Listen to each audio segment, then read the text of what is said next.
All right, everyone. Hello. My name's Gabe Caprellian, and for my presentation, I wanted to discuss the ongoing debate in soccer in America and across the world in regards to VAR, or Video Assistant Referee.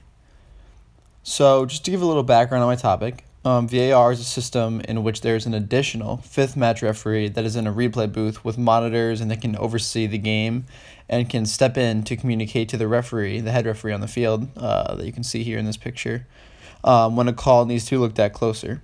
The VAR ref can only step in to alter one of four calls within the game. These calls are referred to as match-changing calls. These are goal decisions, so whether it's a goal or not, straight red cards, which are like ejections in soccer, mistaken identity. So if someone was given a yellow card or a warning and it was actually the wrong player that was given that warning, they can go check to make sure the right person is warned. And penalty kicks. So if there's a foul in the penalty box, this can determine whether that foul should or shouldn't have been called, and if that team should or shouldn't be rewarded a penalty kick. The idea behind VAR is to make the game more fair and to hopefully reduce the amount of mistakes that can alter the outcome of games. So this image here is a referee using the VAR symbol that signifies that a call on the field is being checked. The refs make a box with their fingers, and once this symbol is shown in the game, one of three things can happen. So the referee could, one, be told the check is complete and that the call on the field was completely fair and the right call was made. The ref can be told that the call was blatantly incorrect after the VAR official looked at it and the call on the field is changed right then. Or the ref can be told to look on the monitor on the side of the field to make the call, because it's really hard to tell, and they want him to take a second look at it, him or her to take a second look at it. This implementation is similar with the monitor on the side of the field. Is very similar to the NFL or the NBA, where the officials look at the call to make the call. So that's possible too. All three of these things cause a delay in the game, which is the main issue that people have with VAR. In theory, this time is added back on in additional time at the end of the game that soccer has, but it's hard to justify whether the same amount of time being taken off for these is actually the same being added on to. All right, so here's an example of a VAR replay booth.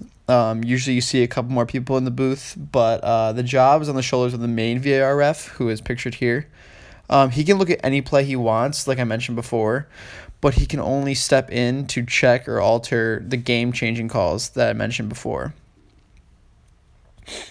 So now, more specifically, we'll go over to the MLS, the American Club Soccer League that is constantly growing here in America. VAR was first used in the MLS Affiliate League, the USL, in 2016, in a game between the New York Red Bulls, the team here on the left, and Orlando City FC, the team here on the right. From here, VAR was taken worldwide into all leagues and international competitions, including the most recent World Cup. So here, we have an example of VAR use in the MLS. Last season, Wayne Rooney, here in the black jersey in the picture on the left, was not called for a foul on the New York Red Bulls player, also in the picture on the left here. And Wayne Rooney was defending a corner kick. The call was then checked by VAR, and Rooney was dismissed from the game on a straight red card for using his elbow and having his elbow up in the player's face.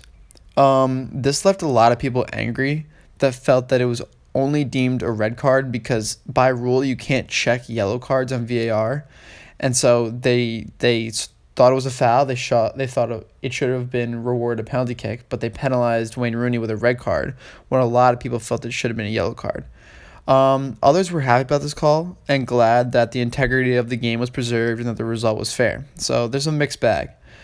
So as I mentioned before, VAR is not without its critics. This picture shows a game in England in which fans are protesting the use of VAR. Besides just the time being taken away from the game, it kills the flow of the game and the momentum that soccer has. Soccer is really unique in that there's no commercials or timeouts during the half, so it's just 45 minutes of action. And people feel VAR can ruin that uniqueness. As well as just the time factor, people believe that human error by the refs are part of the game, and people that grew up watching VAR believe that this change isn't necessarily a positive one. In my opinion, I feel as if younger generations will be able to appreciate this change more as a whole down the road, but I mean, time will only tell. So here are my sources. I hope you guys enjoyed this. I think that VAR, in my opinion, will remain a controversial topic for a long, long time, but I believe that it actually does more good than bad, and the integrity and resolve of the game will be preserved accordingly.